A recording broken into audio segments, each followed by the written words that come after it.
Once upon a time, a boy met a girl working for a mouse. They fell in love and realized they'd never own their own home working for the mouse. So they packed up a big truck and moved to New Jersey, lived in a basement to save money for a year, and bought a foreclosure to fix up while they lived there. This is their story. Now that we've fixed the structural problem with the steps, our next structural problem is this beam right here. It's sagging pretty bad. Let me show you. All right, with the help of my trusty laser level, you can see the line is right here, even with the bottom. And then over here, it's pretty much even with the bottom. But in the middle, see the difference?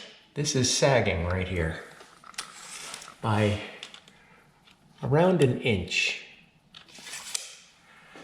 And what that does, if you think about it, up here is the kitchen. So like the hallway, this is the hallway, you can see it here.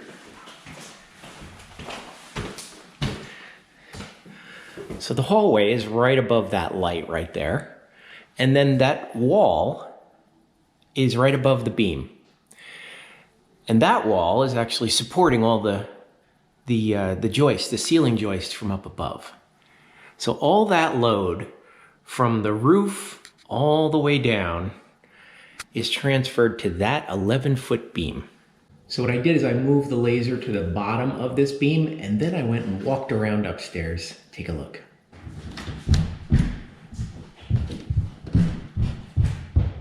Granted, I did walk around heavy-footed, let's put it that way, but I'm one person, and you could see it moving. Whereas if there was a dinner party upstairs with a dozen people, it would move even more. And so that just causes all that flexing. Now there are other telltale signs of stress here. Take a look. You can see the unevenness of this sheetrock here outside of this beam. And right here. It's not good. You could tell that's all from sagging. And on this side, you can see, now there was paneling covering this, but you can just see the way the mud cracked and kind of slid because it's just lower in the middle. So what to do about it? Well, the obvious answer is to put a column here.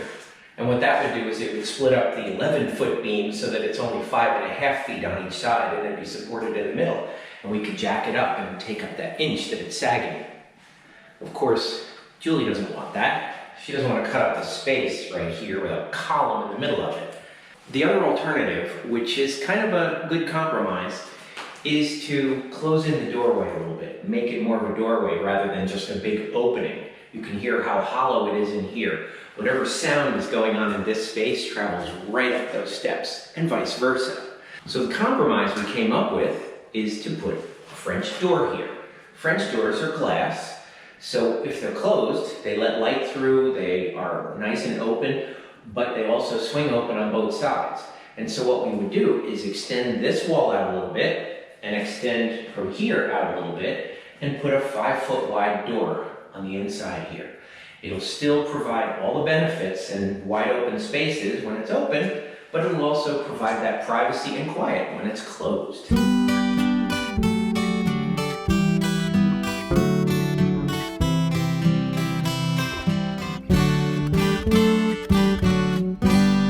Here you can see this is just 3 pieces of wood. These are 2x12s that are just laminated together.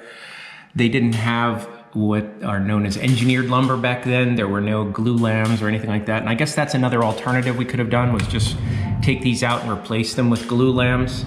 But we would have had to jack up and then take this out, and it would have been a lot of work, a lot more work, honestly, and a lot more cost. So, and they like the idea of the door because of the quiet that it gives. Now, the good thing is, you can see here, it says crown. So the builder did the right thing and put the crown up, and that meant the curvature of the wood was up, the natural curve. But all that weight didn't matter, it pushed it down anyway.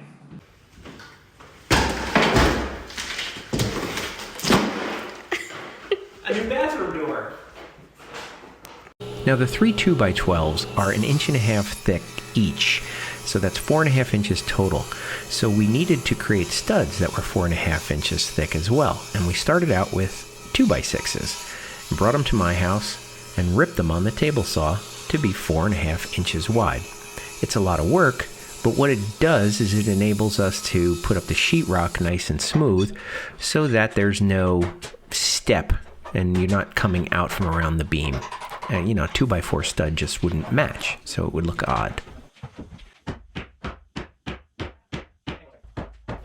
Now we could have actually jacked up the beam to make up that inch that it had sagged over the years, but we felt that probably would have introduced a lot more problems than it was worth. There'd be an awful lot of cracking upstairs and things like that, and we'd have to fix all those, so we decided we just made the walls like about 1/4 of an inch tighter than the opening, and that gave enough support for them to we had to hammer them into place like this with a sledge.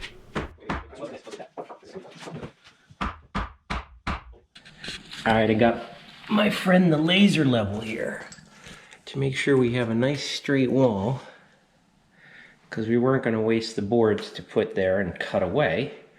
And look at that. Look at it over here. Look at how perfect this is. Look at that. All the way up. It's sweet. Right on the edge. And it's even over here. It is a nice straight wall. And now we can secure it to the top and the bottom. Fire in the hole. After all those things you pulled out of the concrete, and now you're putting more in. Okay. And then just knock them in? Nope. Or there is no knocking those in. Okay. Those are done? in concrete. That's it. Okay.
Incredible! Wow. That is like, wow. That changes the whole look. It sure does. So incredible. Yep. I can't believe you did that. How quickly, right? Oh my gosh. I mean, the door is not installed. Big deal. Wow. The door is not installed. It's just held in with clamps. Yeah, I know, but still, that's really cool.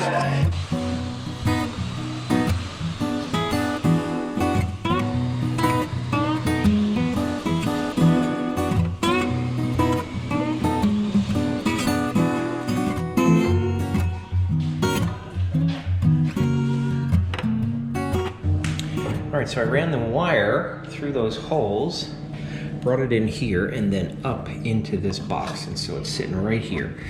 Now, I'm not gonna wire that in, because we still need this switch to turn that light on. And I'm gonna eventually open up a hole in the wall. I'll put in an old work box here. I'll just leave this wire in the wall.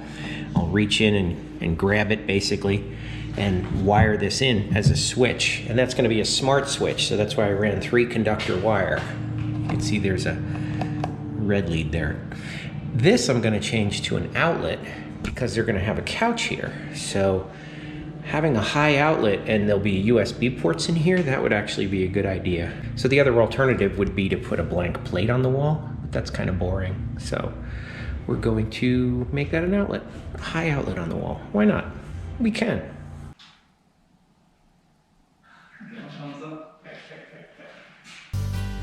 The hats may be all gone, but we'd still love you to like, subscribe, and leave a comment with your thoughts. Thanks.